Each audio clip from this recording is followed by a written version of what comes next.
And we are live. Hello, everyone, and welcome to another episode of Translators on Air. My name is Dmitry Kornyukhov. I'm your host. Joining me today, my incredible co-host, Helena Tereshchenkova. Hi, Helena. Hey, guys. And our guest today, Rebecca Petras. Hi, Rebecca. Hi. Rebecca is a founding member of Translators Without Border. Rebecca has been in the management team since 2012, and she worked with a small team of board members to develop the Translators Without Borders training camp in Nairobi, Kenya. And she oversaw its growth to the first field office of Translators Without Borders. She has also developed the Words of Relief Crisis Translation Network. This is the first and only network of its kind for humanitarian response. Words of Relief has been deployed during the Ebola crisis, cholera epidemic among Burundi refugees, Nepal earthquake, European refugee crisis, the Ecuador earthquake, and Yemen conflict. So the topic of our conversation today is going to be Translators Without Borders and Humanitarian Translation. But before we jump to the topic of our discussion today, I would like to make a few announcements. As always, the second season of Translators on Air has been sponsored by our friends at SmartCat. SmartCat offers translation technology absolutely for free. So if you're looking for a great CAT tool, check out their website by clicking the green button below this video or by going to the first link in the description of this video or audio if you're watching this in the recording. All right, we have quite a few people joining us today. Hello, Becky, Francesca, Dmitro, Yelena, Nancy, Franca, Susanna, Mr. Amar Altman, Donna, Suani, Amy, Sue, Edith, Tatiana, Elaine, Joanna, Victoria. Hopefully I didn't butcher any of your names. If I did, I apologize for that. Thank you so much for tuning in today, guys. We really appreciate it. This is a live webinar, so if you're watching this for the first time ever, you can participate in the discussion by using the chat window where you can say hi, or you can suggest a topic or ask a specific question. And if you want to do this, just click the big orange button below this video that says ask a question or suggest a topic. And Rebecca, Yelena, and I will be more than happy to discuss your questions. Okay, Rebecca, how are you? I'm fine. Thank you. How was your day? My day was very busy. I am in Geneva today, meeting with humanitarian partners and network members who are very interested in the concept of communicating with communities. So I had meetings all day about this topic, always coming to them with the idea of language being at the center of a humanitarian response. Yeah, seems like a ton of fun. Rebecca, can you please tell us a little bit about Translators Without Borders? When was it founded, and what were the original purpose of this association?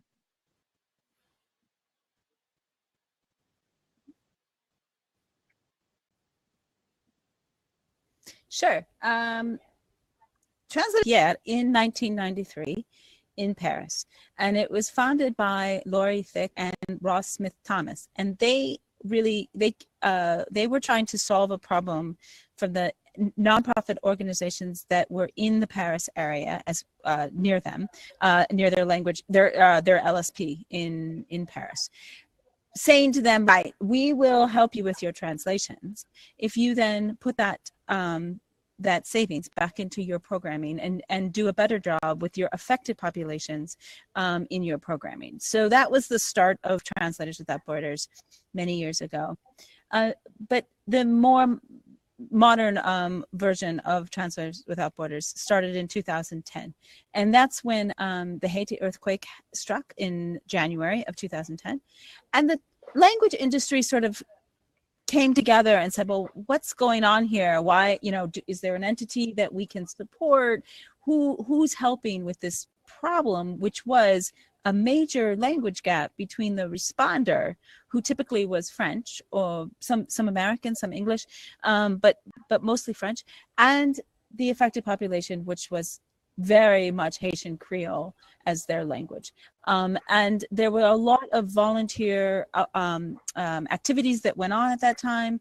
There was crowdsourcing. The Harvard Humanitarian Initiative did some work. Microsoft did some work. Lots of efforts to help understand what people in the affected population needed. With that understanding in the language community or the translation community that there was this gap, a number of us went to Lori and said, right, what can we do? And that was sort of the impetus to create an organization and a board and to incorporate. In 2011, we were incorporated in the US. From there, we really focused on mostly development content, and that was really in the health and the education fields. And the goal there really was to say,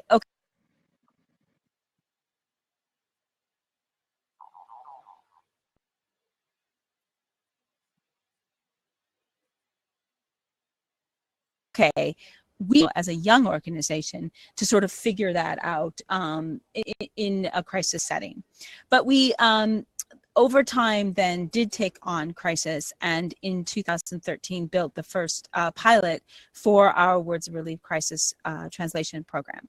And with that, we piloted that in Kenya and have since responded to crises around the world, really focused on both sudden onset crisis like Nepal, Typhoon Haiyan in the Philippines, various health epidemics, of course, Ebola, and then also more protracted crises such as the migration crisis in Europe and other refugee issues in other parts of the world. So right now we do both health and education information in the development space, as well as the more rapid information in the crisis space. Did that answer your question? Yes, pretty much. So it seems like you're working with a lot of different countries and a lot of different disasters and conflicts around the world. My question is, how do you find translators who will be helping you to provide an adequate response to those situations? We have a number of ways that we work with translators. We call them our community, and they are both what we call Translators Without Borders translators who have gone through a process of verification. They tend to have 4 years of experience or more. They've been certified in some setting, or they've been approved by one of our LSP partners, and they become members of our community. They then work directly with us in terms of translations into many target languages, at least 100 target languages. They then become also part of our incentive program, which gives them the opportunity to be part of a community, to get recognition in their own for their own business or their own freelance work, for example. We provide buttons, not buttons, but email signatures, with badges, thank you, where they can, their word count is recognized. We're creating a marketplace now for our translator community where we are working with technology and translation association partners to provide discounts. So we're doing a number of things. We talk to our community very often about, we have surveyed our community about what it is that they need or would like to, as part of that community. In addition to that, we are currently trying to really expand our community. And that's to really go into the sort of more student or brand new translator area, because we've been asked many times to work with students and also new translators to help them build their expertise and to build their to help their training, really. And so that was a process that we were it took us some time to figure out, because we want to make sure that there's sufficient training for our translators, and that we have a buddy system where there is feedback and editing of their work. So that's something that we've been working really hard to expand, so that students and new translators can feel like that they are getting some quality experience that they can then use as they build their own businesses. And then the final area is we do, in certain situations, go out to a much broader community.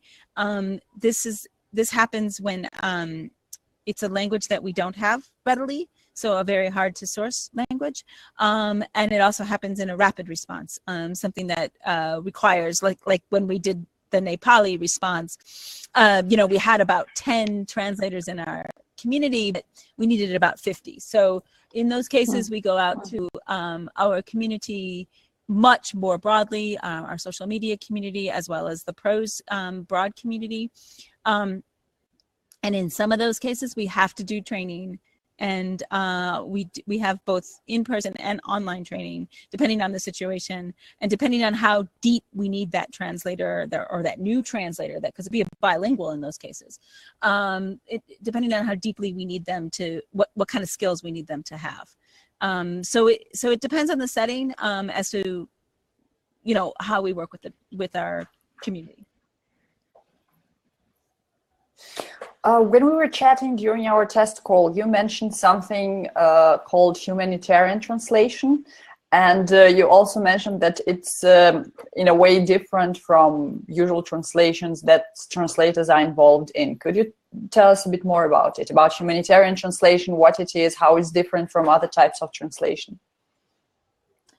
So one of the things I think you and I sort of talked about briefly was the fact that we do translation and interpreting as well. And so I'll just address those two differently.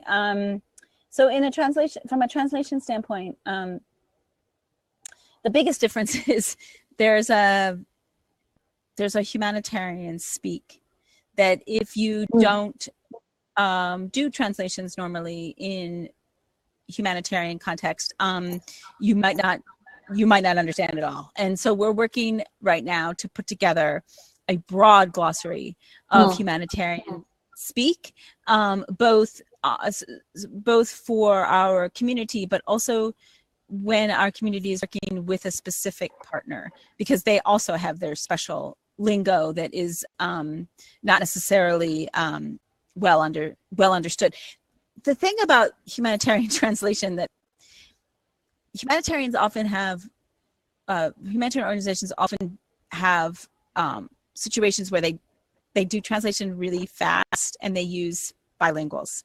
And so their quality level is really, really low in many, many cases. And I literally was having these conversations with many of our partners today about the fact that when you're doing health content, when you're doing crisis content, the quality level should be as high or higher than any commercial work that is being done. And so I'm trying to teach them that translators, it's not okay to just grab the guy in the desk next to you, who had Arabic in college.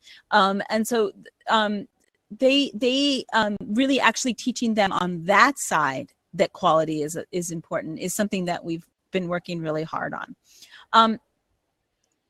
The other difference in translation, humanitarian translation, of course, is that you can be dealing with very sensitive issues. So the need for ethics, the need for a code of conduct is very, very important. And we insist upon that with our translators.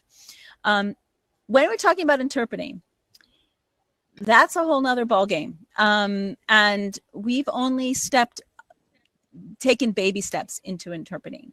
And really started to build an interpreting program and an interpreting roster in humanitarian space in Greece, specifically because there was a huge need in Greece. And also it's a protracted crisis. So there's basically time to figure it out. But what we found was that we were training professional interpreters who are very well trained in interpreting and very comfortable doing a solid job in interpreting, but they were not comfortable in a humanitarian setting. And that was a disconnect for us. Meanwhile, you get local people or refugees who are not interpreters at all, and they get trained by our partners, but they don't know anything about interpreting, and so they have the flip side problem. So they're comfortable, for example, in a camp setting, but they're not comfortable.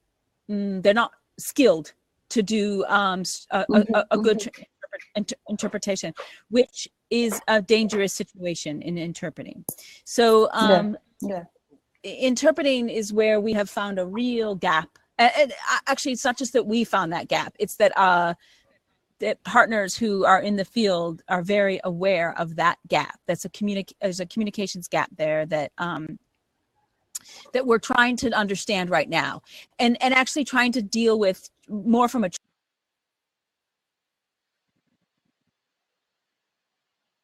training standpoint and from a source on what interpreting is and how it should be treated. You deal with a lot of very sensitive situations in interpreting. So you deal with protection issues, could be abuse, sexual issues, lots of difficult situations that interpreters have to be comfortable with. Yeah, that's really a tough job, and I think it's something. Probably also some I don't know, medical issues that they should also be aware of, and things like that. And how can you what are you going to do to make professional interpreters feel more comfortable in such situation? Is it some kind of psychological training, or how are you going to approach this problem? Probably you have some ideas already. Yeah, I mean, we've worked with well, if it's a professional translator, the training that we've been trying to give them it's actually humanitarian training as opposed to interpreting training. They know how to be an interpreter. But we work with a online service called Disaster Ready, and it teaches people who are going into the field for the first time. So like protection training, ethics training, safety and security, which are huge issues, of course. So giving them all of that training before they go into the field. And then also, we also have our own training for professional interpreters, in that they need to understand that, like, a humanitarian partner is different than, say, the EU, or say a corporate, like a conference that they might interpret in. Everything is very fast, it seems ad hoc. There's not a lot of money. There are all kinds of problems, and you can't just say, well, like, you might not be able to get lunch when you want to get lunch, for example. I mean, there's little things like that people aren't really aware, they aren't aware of, or they're not comfortable in. So it's little cultural things like that we've tried to teach them. On the other side of that, working with refugees to be interpreters. And for that training, we've worked with a group out of University of Geneva called InZone, and they created training for a refugee camp in Dadaab in Kenya, to teach refugees how to be interpreters, and to then hopefully then be able to build their own business over time with those skills. And that training has been something that we've done a lot more, because in Greece, the refugees have the right to work. So so training them to be interpreters has been something that our partners are very interested in doing. So we do it on both sides. And what is easier to teach a professional interpreter to feel more comfortable in humanitarian settings, or to teach refugees to be more or less professional interpreters? The second one is easier. Really? Honestly, it depends on the professional interpreter. Honestly, It totally does. And the thing is, we are, of course, looking for top interpreters. but they have to feel like this is something they want to do. Like they really want to do this, not from a job standpoint. I mean, the interpreters are paid by the partners. They work out their own arrangements. But it's not like conference pay. So they have to feel like this is something that they actually want to do. And if that's the case, then they can be great, and they can be way better than a refugee that's been trained. Certainly, one of the big complaints by humanitarian responders is, it's just that where they're in a situation where a woman is clearly something has happened to her, and the only link is the interpreter. And so often they're in situations where they're just not getting the right story or the full story, or there are all kinds of political issues as well. So interpreters who are professionally trained, they get that, and so from a quality standpoint, you definitely want to work with a professional interpreter. So how can professional interpreters or professional translators volunteer to participate in the activities of Translators Without Borders? All they have to do is fill out our form, translators.org. They go to the volunteer page, and they fill out the translator form, and they can say that they're an interpreter. Just on the interpreting side, it's rare that we use, like, the only real sort of European language that we work in is French in terms of interpreting. And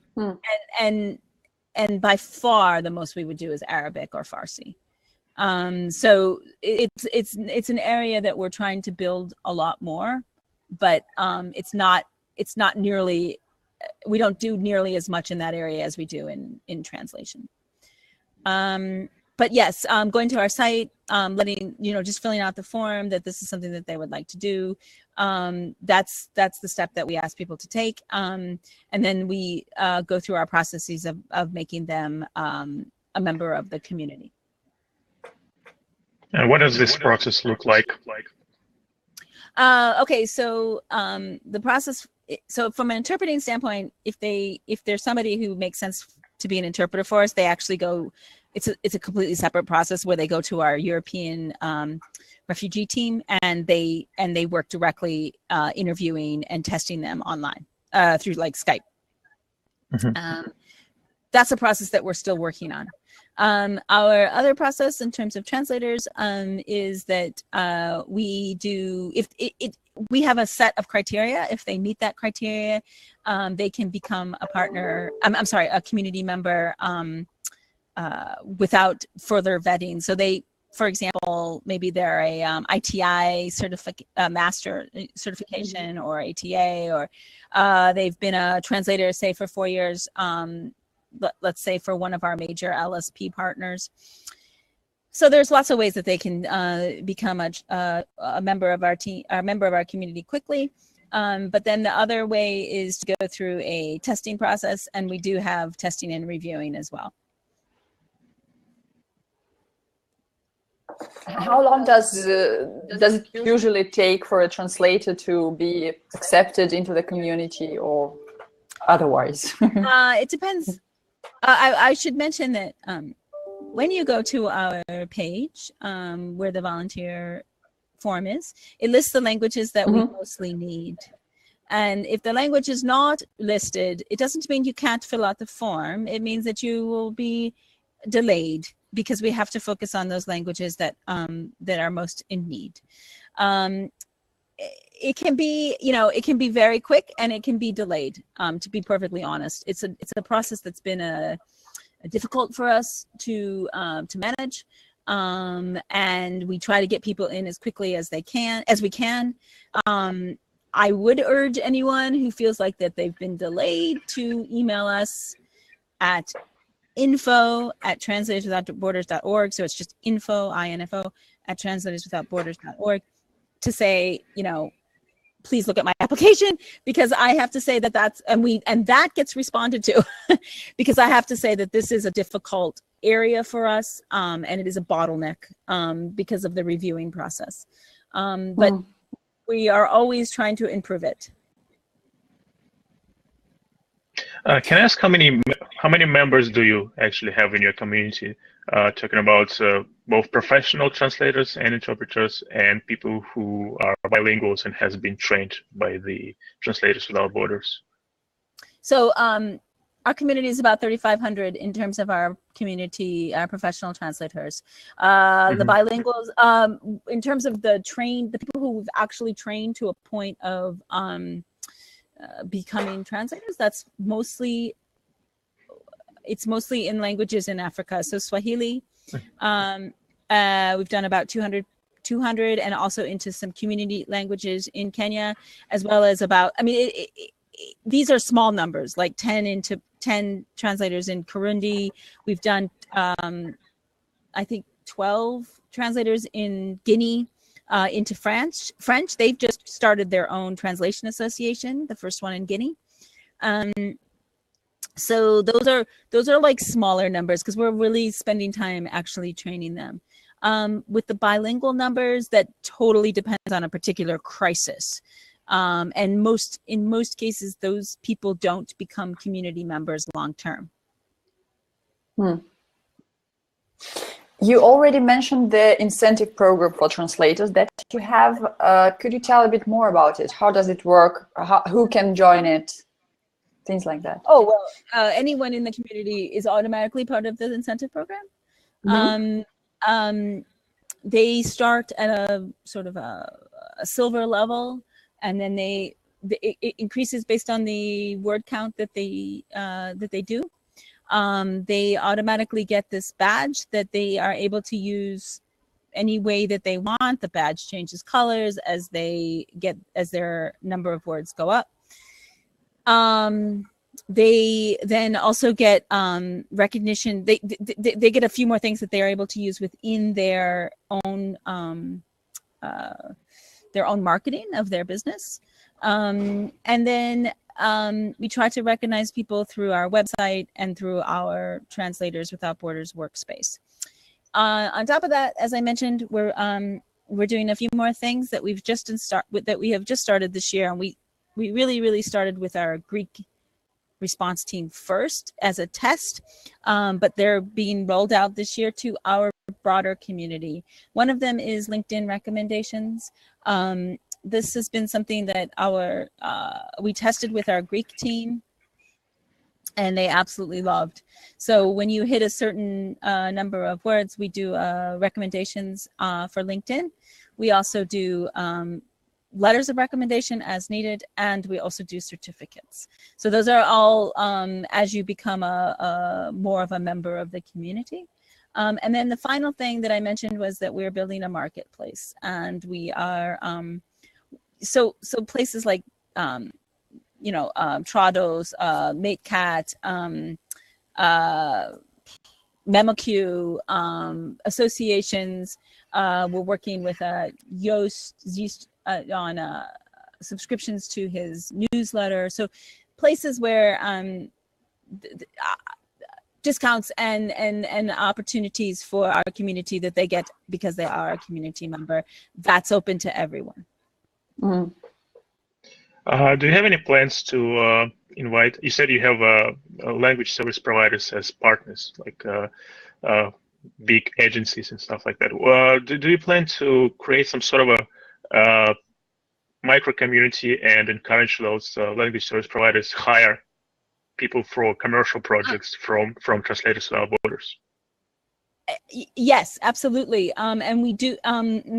We don't have an organized method to do that at this point, but it's certainly something that it's already in our plan, our incentive plan, our incentive program plan, but we haven't organized it properly yet. That said, it is absolutely something that when we surveyed our community at the beginning of last year, they felt that was something that they really wanted. And it's something that our partners, so our main partners are like Lionbridge, Moravia, SDL, all kinds of regional partners. And they have absolutely encouraged this kind of activity where we do allow, when a translator is at a certain level, we do promote those people and promote those names to our partners. I'm glad you mentioned it. It's something that we're in development with. The place that we've done that the most is really with these new translators that I mentioned. So like our French translators in Guinea, we have been able to promote them to our partners, our international partners, because we're trying to help build their fledgling businesses and their new association. So yeah, so that's a good question, and something that I hope to have built a lot more in the next 6 months. Sounds like a plan. The reason I asked, because I recently saw something on Twitter. There is some sort of a technology company or stuff like that, and they have built actually a business around translators who are also refugees. So they have some sort of an application or something like that. And through that applications, people who are looking for translators can hire translators who are also refugees. So by creating this sort of a application, they help refugees who have necessary skills to be translators find more jobs. But I didn't get into much details how it works, and I don't remember the name, but I saw something like that already being developed. There's a new company. I think it's a company. I'm not sure, but it's called Tarjimli, and they are looking to do that, build skills among refugees, to build sort of like to use professional translation to help build refugee skills. And there's a tool that they're doing, that they're building to make the connection between refugees and professional translators. So that's something I have seen. There are those kinds of efforts. I'd love to do more in Germany, because actually I think that there's a real opportunity in Germany, both with Arabic to German, Farsi to German, and back and forth, and also into English. But there needs to be more training that happens. Yeah, absolutely. I think we can take a question from one of our viewers. Marie-Claire asks, I tried several times to register for Translators Without Borders, but couldn't complete registration, as it is asked to have a minimum of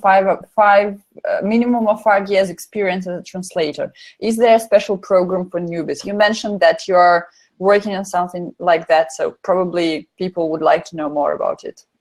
Yes, so first of all, it should say 4 years, not 5, and if it says 5, I need to know that. Well, now you know. And second, you should still be able to complete it. The question is then, can we bypass that criteria and get you into the community anyway? And that's where we're trying to work. So certainly you get bypassed if you're certified, but certification often is someone who is more experienced.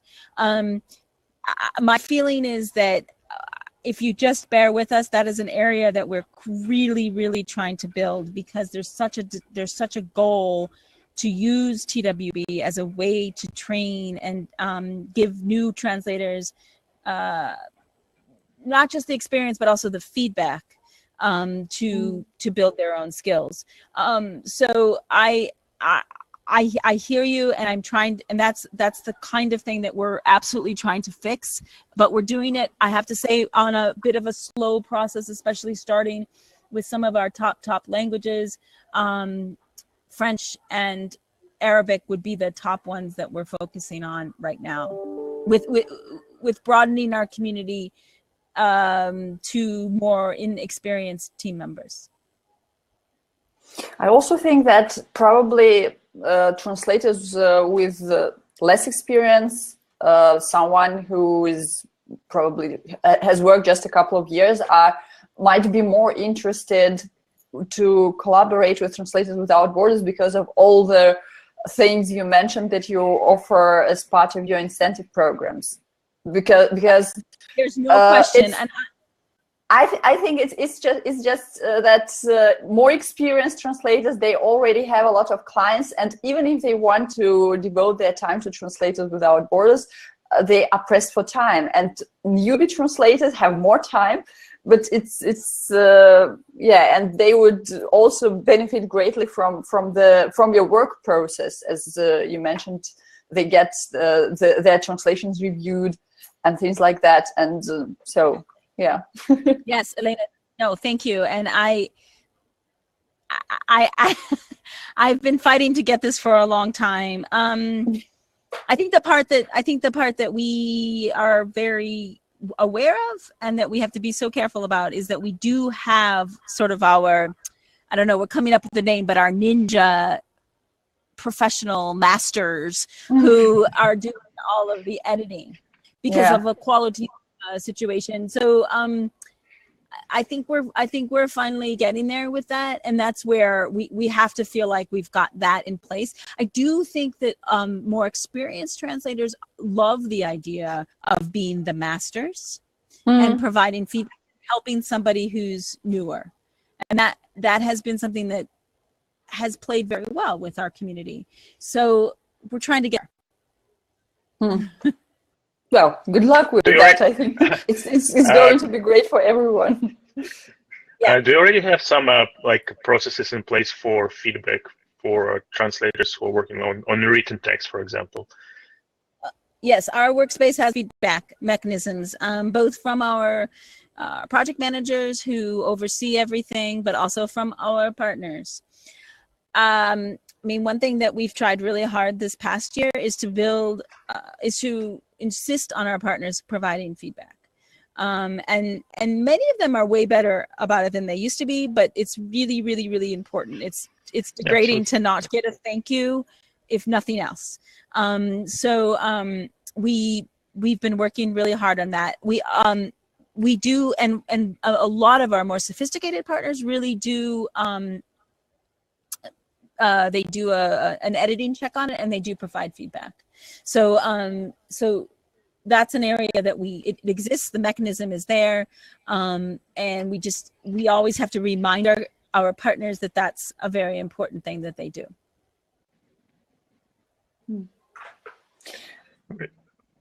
Another question from one of our viewers. How are interpreters included in Translators Without Borders outside the work done with refugees? Are there any ways that... Well, our partners would like interpreters to be included a lot more. You know, I mean, we're looking to expand the interpreter role in many more settings, so more development settings. So that would be sort of like on a health situation that's not a protracted crisis or a refugee camp, but the area that we're not planning to go into is like, let's say, a conference in Geneva that the UNHCR is having. That's not what we're interested in doing, and I don't see that happening with us anytime soon. What I can envision is a marketplace for interpreters where people who we know are strong interpreters have access to humanitarian partners to do interpreting, like in Geneva or in London or in Brussels. I think there is a demand for more quality interpreters in those settings. We don't want to be that. To me, we don't really want to be in the middle of that, but we certainly could be the one who is making connections there.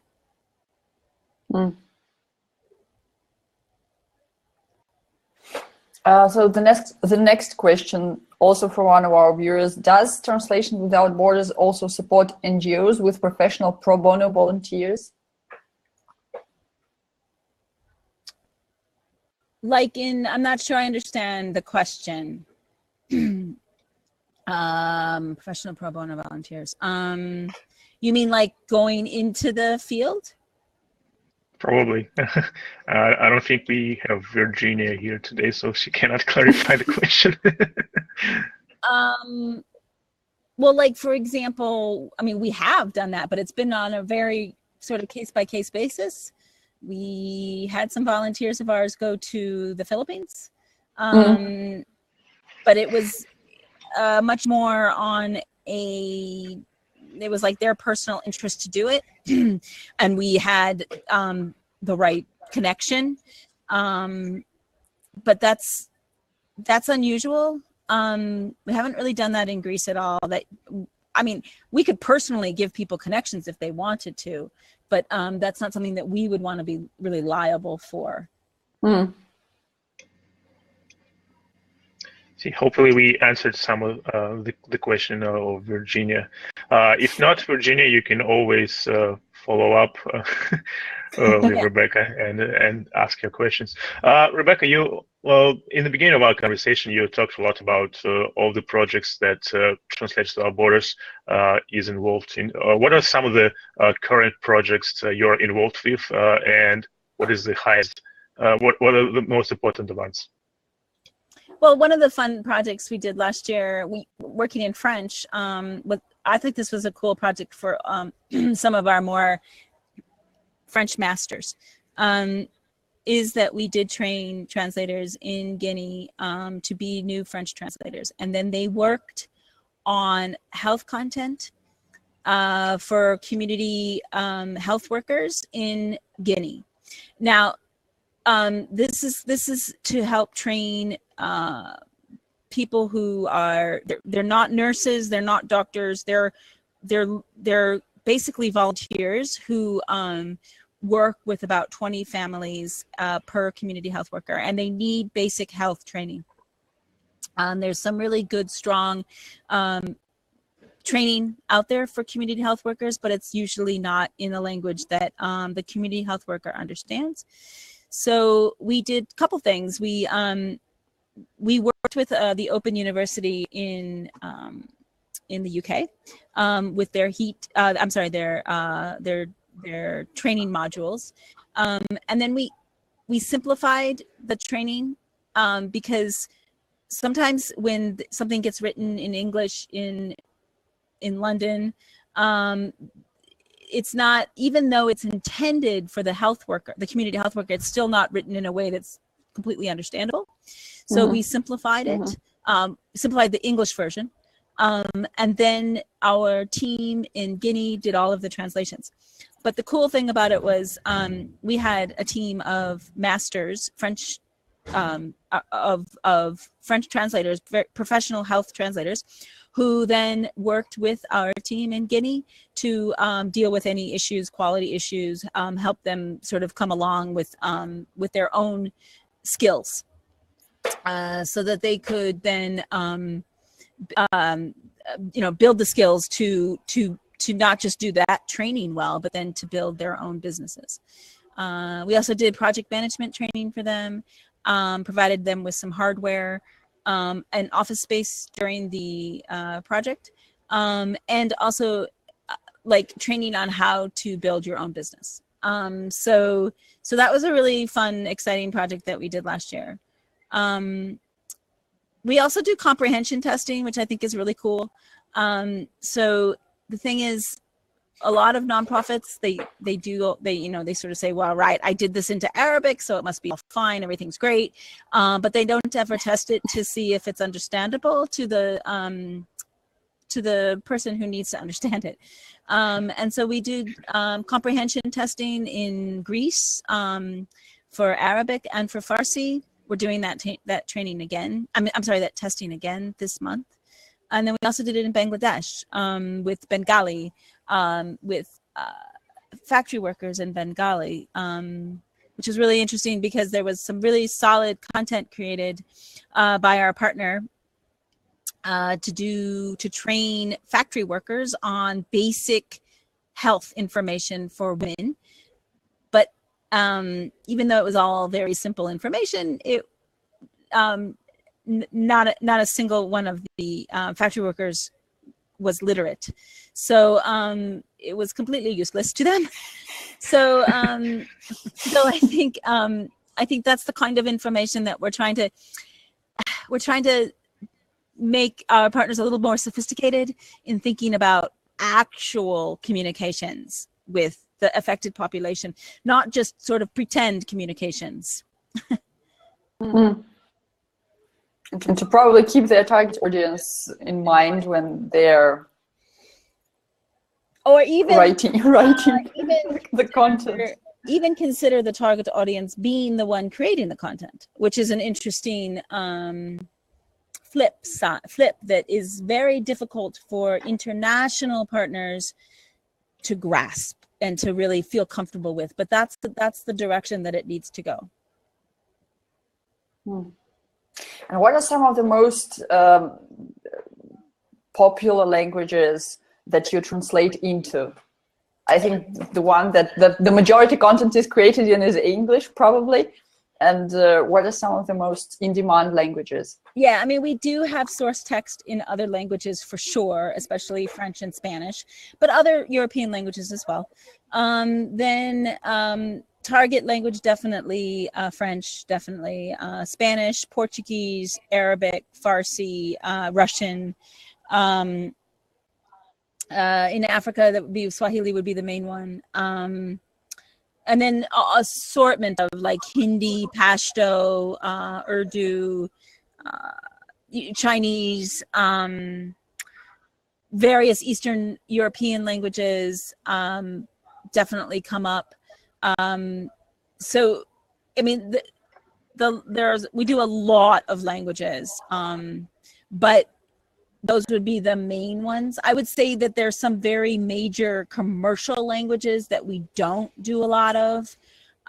Certainly we don't do a lot of German. Korean, we don't do a lot of. Japanese, we do some, but not a lot. So yeah, so it's more the sort of humanitarian languages. Mm. So it's basically where those languages where the people who live in the most problematic areas are more in demand, right?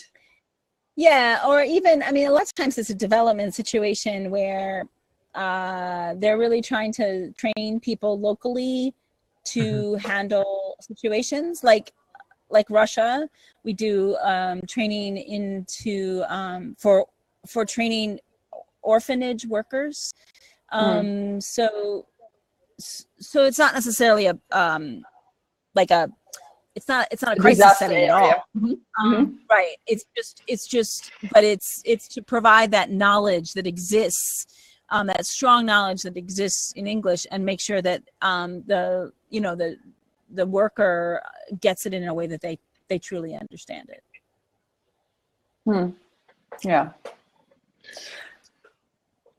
I have a question about the main challenges that you're faced today, apart from quality challenges, because this is one of the obvious ones. What are some of the other challenges that your organization is facing, and how can translation community help you solve those challenges? I mean, always a challenge to have enough community.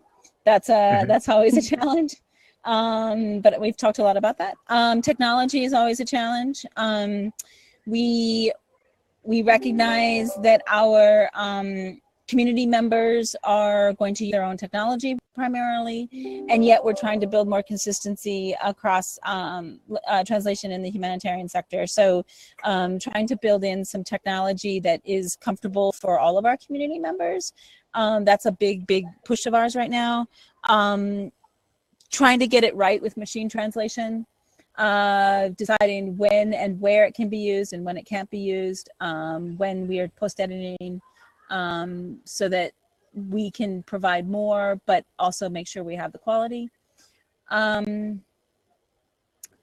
Just, we're always asking for the language industry to, we want the language industry to own the fact that language is a critical piece to improved response in the humanitarian sector. And I'm not just talking about like you know, like the big crises and that kind of thing. But just in general, I think there's finally an understanding that language is at the center of communications. And it sounds so obvious. And it is obvious, but it's really, I encourage translators to be very confident in that role, and to, you know, when I walk around Geneva and I talk about what we do, I mean, people really are like they think that translation is so cool, and I think that it's really important that we sort of own that and feel really good about it, and feel good about the fact that, like, when you talk to people in the technology industry, they're so proud of all the technology and, oh, we can do this, we can do that, oh my God, you know. But we should really feel that way in the language industry, because it does make a huge difference. I mean, as simple as it sounds, to say to someone, to a woman who's had abuse, you know, to say it's going to be okay in her language, not in your language, in her language. I mean, it can absolutely change completely change the situation. So we should be very proud of that, and so to, you know, to sing those praises, I think, is something that I'm always asking the translation industry to own and to feel good about. Yeah, it's important to see our strong sides and to, well, not promote them, but yeah, just to own them. Just own, yeah. And to feel really good about it. Like, even if it's just you sitting at home, feel, you know what, this is important stuff. Yeah. This is not, you know, this is really important. And so feeling good about that, I think, is something that maybe we're not so good about doing as translators, and we should feel really good about it. And especially when you're working in the humanitarian field, it's a whole nother level of perception and how you perceive your work, because you can actually see the impact it makes on the lives of the people who are affected by a crisis or disaster, or even some other minor things like you mentioned. It's still like the work you are doing is important, and no matter what you're doing, it still makes a difference. It has some sort of effect. So I'm glad that there are people like you who are promoting this and trying to make others understand that we are cool. Yeah, I mean, I can give you a really quick example. Like, our executive director likes to talk about, you know, the difference you can make just sitting on your couch. And we had a situation in Greece where there was an area that was just for women. It was a protected area, and the men kept going in there and using the area. It was a bathroom facilities, and there was nobody there to tell them that they couldn't go in there. And these women had really been through tough times, and this was just really hard on them. It sounds like a simple thing, but it really was a big deal. We had, like, literally no one had done anything about it. In a matter of 10 minutes, we had a translator sitting on his couch I think in London, do up a nice sign in Arabic, and then we had it done in Farsi, and we got those signs up, and it stopped. It literally just stopped. And it's such a simple thing, but it does matter. And so, you know, it could be 5 words that you translate, and those 5 words can really matter. So yeah, so we should be proud of that. Yeah, it's a great thing. This topic of translators are actually doing a cool thing, and we should be proud of it. It comes up in our conversations with different colleagues, and I always think that probably the reason why we find it so hard is because a good translation actually should read as if it never been translated, as if it's been written in the language that we have translated into, and so invisibility is somehow, I don't know, wired in our translators' brains, and so we are trying to stay invisible always. But it's yeah, there are times when we should be visible, and people should know that we do something that really matters. Yeah. And another thing, well, I've been listening to this story.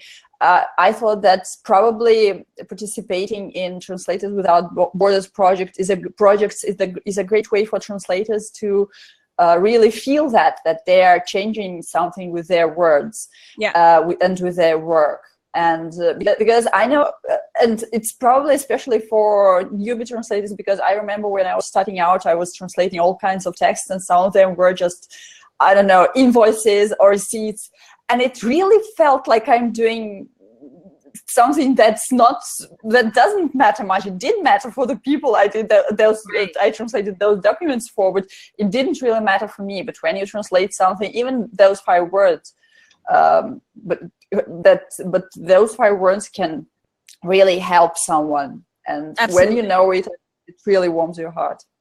Yeah, absolutely. So I think we can be wrapping up, but is there anything that you'd like to add, Rebecca? No, I mean, just, don't be shy about, like, as I said, if you've applied and you feel like you haven't gotten a response, then please do go ahead and email info@translatorswithoutborders.org. We have 2 people who respond to those emails. So I want to apologize, but it does happen. And I do think that that's a challenge